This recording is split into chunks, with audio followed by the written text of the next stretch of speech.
walhamdulillahi katsira wa subhanallah bukratan wa asila la ilaha illallah wallahu akbar walillahil hamd. Innal hamdalillahi nahmaduhu wa nasta'inuhu wa nastaghfiruh wa na'udzu billahi min shururi anfusina wa min sayyiati a'malina may yahdihillahu fala mudilla lahu wa may yudlil fala hadiya lahu. Asyhadu an la ilaha illallah wa asyhadu anna Muhammadan abduhu wa rasuluhu. Allahumma salli wa sallim ala Muhammadin wa ala alihi wa ashabihi wa man tabi'ahum bi ihsanin ila yaumiddin. Qala Allah Ta'ala, ya ayyuhalladzina amanu taqullaha haqqa tuqatih wa la tamutunna illa wa antum muslimun. Bismillahirrahmanirrahim. Ya ayyuhalladzina amanu taqullaha wa qulu qawlan sadida yuslih lakum a'malakum wa yaghfir lakum dunubakum wa may yuti'illaha wa rasulahu faqad faza fawzan 'azima. Allahu akbar, Allahu akbar, Allahu akbar, walillahil hamd. Jamaah Idul Fitri yang berbahagia, di hari yang fitri ini, marilah kita jadikan sebagai momentum untuk menyatukan jiwa, hati, pikiran, badan kita semua untuk selalu bertahmid, bertakbir, memuji Allah Subhanahu wa Ta'ala sebagai perwujudan rasa syukur kita atas karunia rahmatnya dan kenikmatan yang dipertemukan oleh Allah Subhanahu wa Ta'ala kepada bulan Ramadan tahun ini, bulan yang penuh barokah, di mana Allah telah menetapkan untuk berpuasa, membuka pintu-pintu langit dan menutup pintu-pintu neraka, serta setan-setan dibelenggu. Di dalam Ramadan Allah juga menetapkan satu bulan yang mana mulianya bulan Ramadan tersebut, sehingga para salafus saleh selalu menangis bila Ramadan telah usai dan pergi. Di hari yang fitri ini kita adalah pemenang, kita adalah pemenang, kita adalah pemenang dari peperangan untuk mengandalkan hawa nafsu kita yang selalu mengajak ketidaktaatan dan ketidakbaikan. Kita semua berharap agar ibadah dan kebaikan-baikan baru saja dilakukan di bulan Ramadan diterima oleh Allah Subhanahu wa Ta'ala. Amin ya rabbal alamin. Suatu makom di mana kita mendapatkan makom takwa yang paling derajat tinggi, yang paling mulia di sisi Allah Subhanahu wa Ta'ala. Karakter takwa muttaqin adalah orang-orang soleh yang selalu beribadah kepada Allah tanpa pernah memusyrikkannya sedikit pun, sekalipun mampu berbuat baik kepada kedua orang tua, kepada fakir miskin dan anak-anak yatim, berbuat baik kepada kerabat keluarga dekat, tetangga-tetangganya, baik yang dekat maupun yang jauh, teman sejawat, seprofesi ataupun sahabat dekat. Memiliki empati yang tinggi terhadap anak-anak terlantar, hamba sahaya yang dimiliki, serta mampu menghindari diri dari sifat sombong dan ujub atau membanggakan diri. Allahu akbar, Allahu akbar, Allahu akbar, walillahil hamd. Jamaah Idul Fitri yang berbahagia, saudara-saudaraku yang dirahmati oleh Allah Subhanahu wa Ta'ala, sebulan penuh kita jalani ibadah di bulan Ramadan dengan berbagai pembiasaan, yaitu habitus yang telah diciptakan oleh Rasulullah Sallallahu Alaihi Wasallam. Ibarat sebuah madrasah, maka Ramadan merupakan paket program pendidikan karakter yang terlengkap, yang tidak hanya menstimulasi potensi-potensi kebaikan dalam diri kita sendiri. Nilai ini ditandai oleh 4 antara lain. Yang pertama, memiliki kepedulian sosial yang semakin bertambah, tidak egois, tidak mementingkan dirinya sendiri, selalu bertindak memikirkan dampak ketidakbaikan dengan orang lain sesama manusia dan makhluk-makhluk Allah di bumi ini. Yang kedua, kualitas hubungan dengan tetangga bertambah baik, saling menghormati, berusaha untuk memenuhi hak-haknya, memiliki adab dan kesopanan dalam bertetangga, mampu berinteraksi dengan baik di lingkungannya, dan bukan menjadi seseorang yang terasingkan atau tidak kenal dengan tetangganya dan tidak peduli terhadap lingkungannya. Yang ketiga, memuliakan kedua orang tua, kerabat dekat, fakir miskin, dan anak-anak yatim, anak terlantar, dan pembantu rumah tangga yang dimiliki. dengan cara tidak kikir atau pelit kepada mereka, dan menginfakkan sebagian harta yang dimiliki untuk memenuhi kebutuhan mereka, berbagi kepada mereka atas karunia yang telah Allah berikan kepadanya, serta suka menyambung tali silaturahmi kepada mereka dan tidak menzalimi mereka meskipun sebesar zarrah. Yang keempat, menjalankan ajaran agama secara wasatiyah, tidak mudah mengkafirkan orang lain, dan berkemajuan, berorientasi ke depan, memiliki sikap toleran, saling menghormati, saling menghargai setiap perbedaan, serta bersikap tawadu, rendah diri bukan rendah hati, rendah hati bukan rendah diri kepada setiap manusia, sesama manusia, tercermin dari pihaknya pribadi, selalu memperhatikan keselamatan orang lain dari kejahatan tangan dan mulutnya sendiri. Di bulan Ramadan, banyak kebiasaan-kebiasaan baik yang telah dilakukan sebagai proses habituasi, yaitu proses pembelajaran non asosiatif. Setiap individu untuk bersikap dan berperilaku secara soleh, benar-benar salam, benar-benar selamat, yang tanpa disadari telah menjadi bagian dari jalan kehidupan, way of life di bumi ini, dengan mengintegrasikan keseluruhan potensi yang diberikan oleh Allah dalam unsur-unsur yang diberikan oleh Allah dalam unsur-unsur kemanusiaan, baik hati, otak atau akal, tubuh, jiwa, sebagai menjadi sosok manusia yang fitri, yang suci benar-benar dari jiwa dan hati. Sosok manusia yang oleh Ibnu Taimiyah digambarkan sebagai kecenderungan untuk menjadi baik, meningkatkan nafsi mutmainnah, dan kecenderungan untuk menerima atau beragama secara hanif. Dalam Quran Ar-Rum ayat 30, Bismillahirrahmanirrahim, fa aqim wajhaka lid-dinil hanifa fitratallahi allati fatara an-nasa 'alayha la tabdila lil haqqillah dzalika ad-dinul qayyim walakinna aktsaran nasi la ya'lamun. Yang artinya, maka hadapkanlah wajahmu dengan lurus dengan agama Allah, pilihlah fitrah Allah yang telah menciptakan manusia.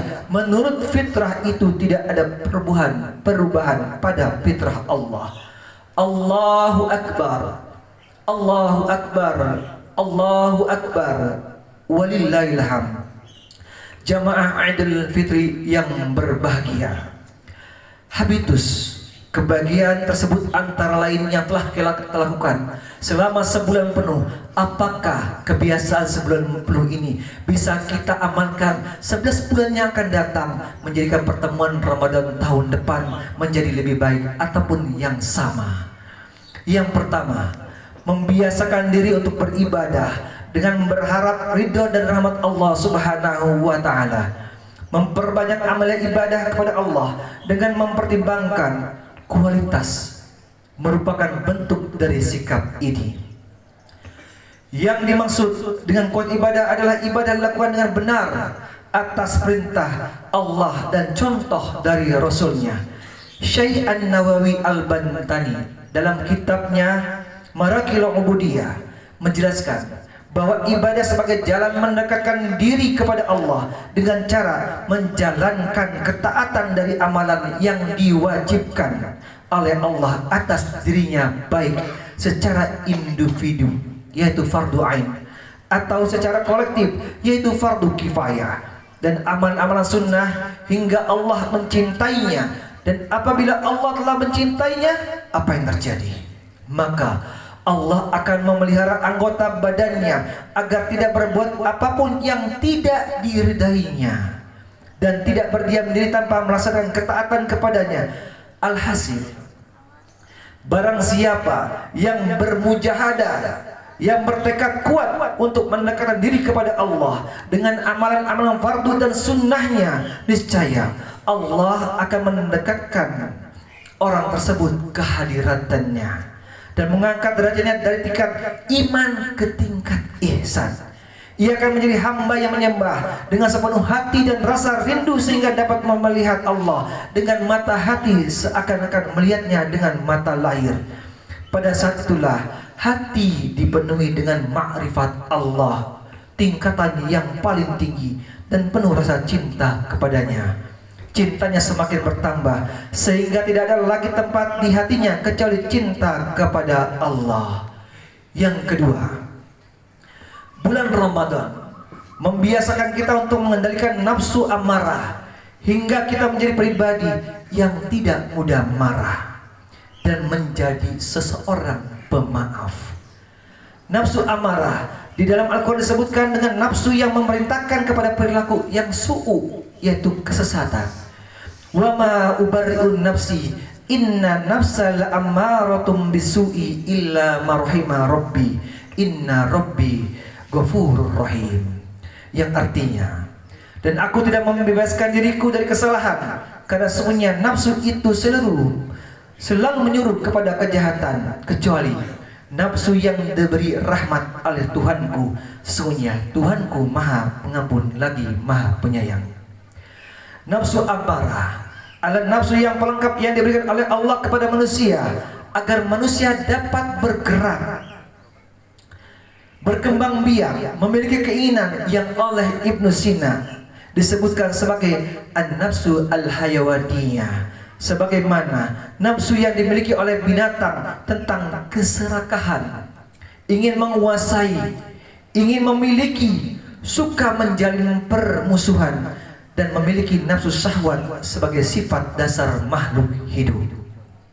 Maka jika nafsu ini menguasai hati manusia dan pikiran manusia, Allah menggambarkan sebagai binatang bahkan lebih rendah daripadanya.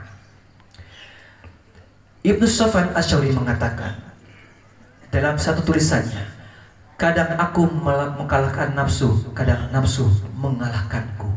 Saat ini banyak kita yang sering dikalahkan nafsu dibandingkan kita mengalahkannya. Dengan demikian, tingkatan tertinggi dari pengambil hawa nafsu tersebut, seseorang akan mampu menahan amarah dan menjadi pemaaf, tidak ujub membanggakan diri dan sombong. Karena sesungguhnya Allah itu tidak menyukai orang-orang yang membanggakan diri dan sombong. Al-Quran Al-Imran surat 133 sampai 134 yang artinya, barang siapa yang engkau menginginkan surgaku yang luasnya langit dan bumi, sesungguhnya ada 3 hal yang ingin saya sampaikan. Alladzina yunfikuna fis sarra'i wad dharra'i wal kadhibina al ghaidi wal afin nas wallahu yuhibbul muhsinin. Yang artinya, orang-orang yang menafkahkan hartanya baik di waktu lapang maupun di waktu sempit, dan orang-orang yang menahan amarahnya dan memaafkan kesalahan orang, Allah menyukai orang-orang yang berbuat kebajikan. Hadirin yang berbahagia, Allah telah menjaminkan surganya yang luasnya langit dan bumi. 3 hal yang bisa kita amalkan, di mana kita harus menginfakkan sedekah kita, harta kita di kala lapang maupun sempit. Yang kedua adalah di mana kita menahan amarah serta memaafkan. Luar biasa, itulah yang akan mendapatkan surga Allah Subhanahu wa Ta'ala. Yang ketiga, bulan Ramadan telah membiasakan kita untuk senantiasa hidup berdampingan dengan Al-Quran. Dengan Al-Quran hidup kita selalu diberkahi dan dimudahkan oleh Allah Subhanahu wa Ta'ala. Al-Quran kelak akan menjadi syafaat bagi sahabat-sahabat di akhir, sebagaimana sabda Rasulullah sallallahu alaihi wasallam, Iqra'u Quran fa innahu yati yaumal qiyamah syafi'an li ashabihi. Yang artinya, bacalah Al-Quran karena pada hari kiamat ia akan datang sebagai syafaat untuk pembacanya. Yang keempat, Ramadan membiasakan diri untuk gemar berinfak dan berzakat. Berinfak bertepatan di bulan Ramadan, setiap amalan dilipat gandakan pahala, yaitu berupa 700 kali dikali 10. maka perlu dipersiapkan anggaran untuk infak sebelum Ramadan dan tidak harus dengan uang. Misalnya dengan bentuk makanan untuk berbuka puasa. Rasulullah SAW bersabda, "Man fatara sha'iman kana lahu mithla ajri ghairu annahu la yanqusu min ajri sha'im syai'a." Yang artinya, siapa memberi makan orang yang berpuasa, maka baginya pahala seperti orang yang berpuasa tersebut tanpa mengurangi pahala orang yang berpuasa itu sedikit pun juga. Sementara zakat yang dikeluarkan sebagai usaha untuk menghasilkan harta dan hak-hak para 8 asnaf dititipkan oleh Allah lewat rezeki kita, yang dimana di Quran At-Taubah ayat 103, "Khudh min amwalihim shadaqatan tutahhiruhum wa tuzakkihim biha wa sholli 'alaihi inna salataka sakanul lahum wallahu samiun alim."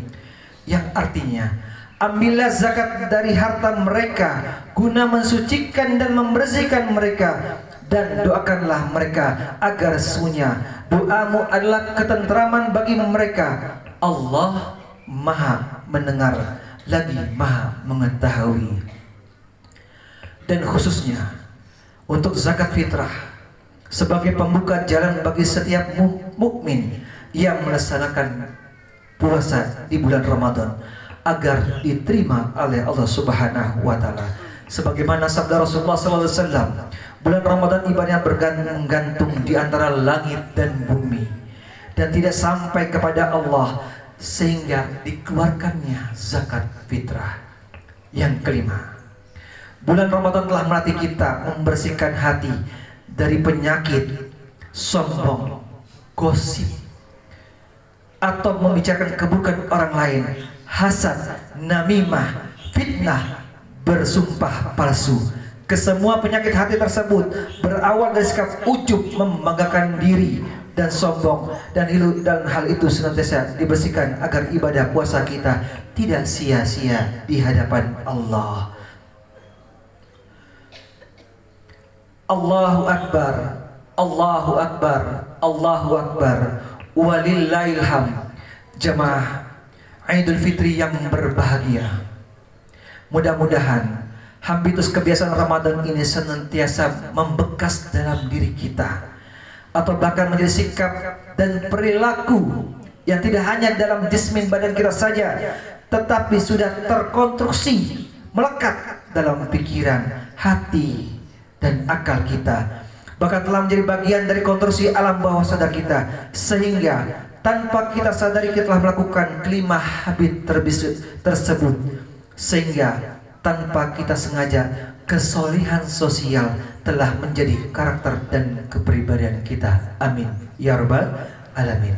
Terakhir, terkhusus kepada kaum muslimin dan muslimat, tetap teguh hatilah menjaga kehormatan diri, karena Allah Maha mengetahuilah.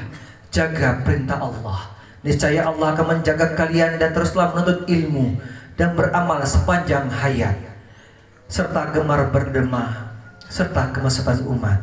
Semoga Allah menguatkan langkah kesatuan umat Islam, dan Allah berkenan menerima amal soleh kita semua. Amin amin ya rabbal alamin. Wa aqulu qawli hadza wa astaghfirullahal azim li ibadi salihin wa lakum walidayna wa sairil muslimin wal muslimat fastaghfiru innahu huwa ghafurur rahim. Allahumma salli wa sallim ala sayyidina wa maulana Muhammadin wa ala ali sayyidina Muhammad. Atina fid dunya hasanah wa fil akhirati hasanah wa qina adzabannar. Ibadallah, demikian khutbah yang dapat kami Allahu Akbar.